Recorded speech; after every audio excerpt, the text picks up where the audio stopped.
With reaction, Arkansas Senator Tom Cotton. Senator, clearly the Israelis, when you look at the level of sophistication, how deeply they penetrated prior to the launch of this attack into Iranian territory, and that they had weaponry there and drones there and the ability to identify where these top leaders are, be it scientists or Revolutionary Guard members. To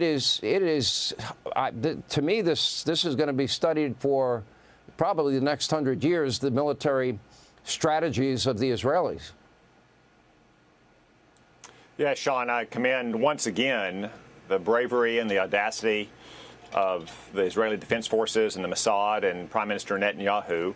I also commend President Trump for being true to his word, consistent in his support for Israel and his opposition to Iran ever getting a nuclear weapon. That's been his consistent position for 10 years. And it's clear that Israel had more than a few tricks up their sleeve last night that Iran was not anticipating, as they did last year with Hezbollah and what you might call Operation Grim Beeper, when they had seeded beepers through Hezbollah's leadership structure and then detonated them remotely. And if I were sitting in Tehran tonight as an Ayatollah, I would wonder if Israel has any other tricks up their sleeve. But I think you put it well, too, about the difference between these two countries. Israel last night targeted one of Iran's 3 key nuclear sites and their missile and their drones. They did target residential neighborhoods with extremely precise weapons, so precise that you could see the holes going through the penthouses where their military leadership were. And isn't it curious that all those generals are staying in fancy penthouses? It goes to show you how corrupt the regime is, not just evil. But then look at what happened tonight. Iran targets Israel with indiscriminate missile fires into civilian neighborhoods, causing dozens of casualties and at least 1 death. Just imagine what they would do if they had nuclear weapons. And remember, it's not just a threat to Israel or our friends in the region. It's a threat to the United States. They don't just chant death to Israel, they chant death to America. And they're working on missiles that can hit us here in America. You know, the Israelis knew the risk going in, Senator.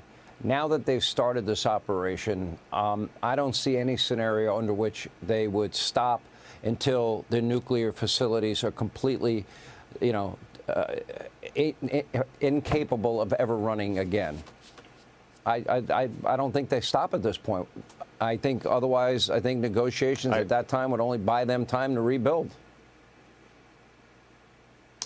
Sean, I think it's right that there's not going to be an end to this until those nuclear facilities are dismantled. Now, as President Trump said today, Iran still has a chance, second chance, after getting many chances over the last 60 days to negotiate an end to that nuclear program. Israel struck one of 3 of those facilities. It did not strike at Iran's political leadership.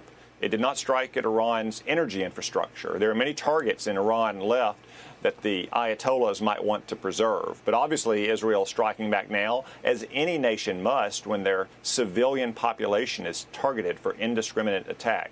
But as President Trump has said, they still have an opportunity, after all of the opportunities he's given them, to come back to the table and to agree to dismantle the rest of their nuclear infrastructure. But I hope tonight in Tehran the Ayatollahs understand that Israel and America mean business. Yeah. Senator Tom Cotton, thank you. We appreciate your time. Hey, Sean Hannity here. Hey, click here to subscribe to Fox News YouTube page and catch our hottest interviews and most compelling analysis. You will not get it anywhere else.